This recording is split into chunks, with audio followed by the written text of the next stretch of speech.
Ayan, naglalagay na naman kami ng ating mga product. Ito, ang andito sa loob nitong ating scalp applicator is minoxidil, coconut oil, at saka castor oil. So, napakagamit sa amin itong scalp applicator, mga loves, kasi maliit lang siya at saka nakakatulong siya sa pagmamassage ng scalp.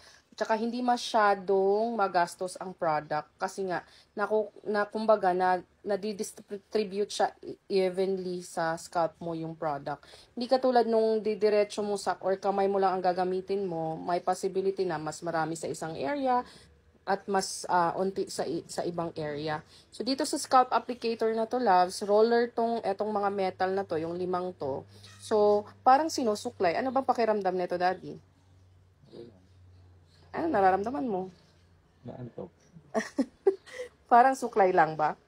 Ay, supply lang. So ganyan siya, mga loves.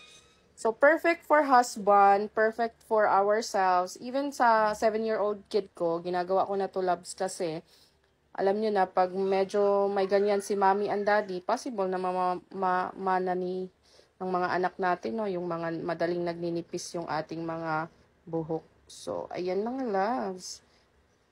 O, yan. Napaka-cute ng ating scalp applicator. Tsaka, yan matagal ko pa, itatago ko na to kasi medyo okay na naman yung product na nalagay natin sa buong ulo niya. So, itatago na natin to.